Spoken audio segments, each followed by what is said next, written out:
Welcome to Human Services Management Customer and Staff Voices. I'm Clinton Lewis, and I'm glad you're here. Today's episode is about what I consider the foundation, which are ethics, responsibility, dignity, respect, service, and connection.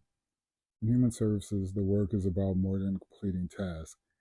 It's about how we show up for people. It's about how we make decisions. It's about how we treat customers, families, coworkers, and, and communities when they need support. Every conversation matters, every decision matters, every action has potential to build trust or weaken it. That is why ethics must remain at the center of work. Ethics means doing what is right, even when it is difficult. It means being honest in documentation. It means protecting confidential information. It means following some policy, respecting the law, and treating people fairly. It means not taking shortcuts simply because the workload is heavy or because no one is watching. Ethics is not just a list of rules, it's a daily commitment to integrity. When a customer shares personal information, they are trusting us with part of their life. When a family asks for help, they're trusting us to respond with care. When a coworker depends on us, they're trusting us to do our part. And that trust should never be taken lightly. Ethical service means we communicate truthfully, we explain the process clearly, and we are honest about what we can and cannot do. We do not make promises we can't keep. And when we make a mistake, we take responsibility, correct it, and learn from it, and move forward. Responsibility is what turns good intention into dependable service. It means understanding your role and owning your work. It means showing up prepared. It means completing follow up. It means asking questions when you're uncertain instead of guessing. It means communicating concerns early before they become large problems. Responsibility also means recognizing when something needs attention. If a customer needs you or have needs that you cannot address alone, you can connect them to the appropriate person or resource or service. If you see a barrier that could affect service, speak up. If you're overwhelmed, communicate to your manager and team. If a policy or a process is unclear, ask for guidance, ask for assistance. Responsible professionals do not ignore problems and hope they disappear. They respond with purpose. That does not mean you must do everything alone. In fact, responsibility includes knowing when to seek support, when to ask for help. There's a strength in asking for help, consulting with others, and making sure customers receive the right level of service. A supportive environment matters. People do their best work when they feel respected, valued, and safe enough to ask questions. Customers are more likely to participate when they feel welcome and supported.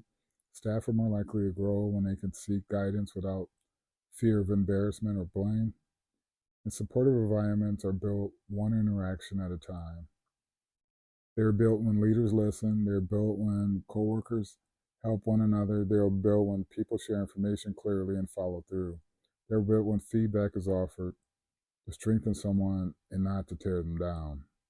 Supportive workplace does not mean that there are no standards. It means that standards are clear, accountability is fair, and that people are treated with dignity throughout the process. And people know they can bring forward a concern, ask for clarity, or admit that they need help. The quality of service improves, problems are addressed early, and team communication is better, and customers receive more consistent care. Dignity and respect, are not optional. Every customer deserves to be treated as a person first. They're not just a case number, a report, or referral, or a problem to solve. They're individuals with experiences, strengths, fears, goals, and hopes. Respect shows up in the words that we use. It shows up when we listen without interrupting. It shows up when we explain information the way that people can understand it. It shows up when we do not make assumptions about someone's life, choices, or ability to change. Dignity means we do not talk down to people. We do not dismiss their concerns. And we not treat them as a burden because they need help. Instead, we meet people with patience, we offer information clearly, we set expectations fairly, and we support their ability to participate on their own. When people feel respected, they're more likely to engage. When they feel heard, they're more likely to share what they need. When they feel safe, they're more likely to take steps towards meaningful and lasting change. Service is the heart of everything we do. Service is not just providing a resource or completing a referral. Service is a mindset.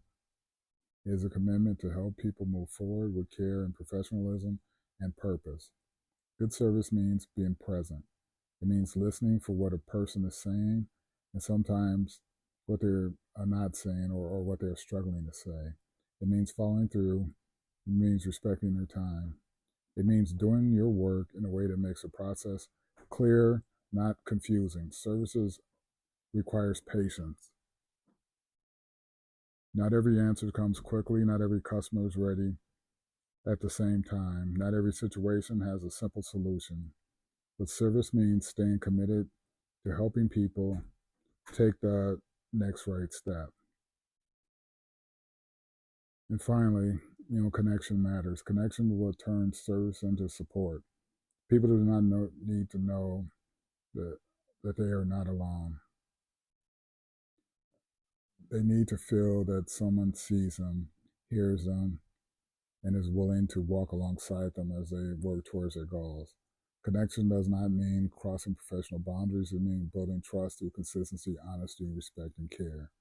Strong connection can begin with something simple: a respectful greeting, a return phone call, a clear explanation, a moment of patience when someone is frustrated. Over time, the moments create trust, and trust creates better engagement. Better engagement creates stronger partnerships. Stronger partnerships can lead to better outcomes for customers, families, staff, and communities. So as you move through your work, remember the foundation: lead with ethics, accept responsibility, help create supportive environments, protect dignity and respect, serve with purpose, and build meaningful connections. These are not separate parts of the job. They all work together. They create the kind of service people can trust and the kind of workplace where people can grow. Here's a coaching moment for this episode. Ask yourself, number one, how, how am I demonstrating ethics in my work today? Two, what responsibility do I need to own or to follow through on? Three, how can I help create a more supportive environment for customers and coworkers? Four, am I treating every person with dignity and respect? Five, what can I do today to strengthen service and connection? And say to yourself, I will serve with ethics, responsibility, dignity, respect, and care. I'll help create a supportive environment and build meaningful connections.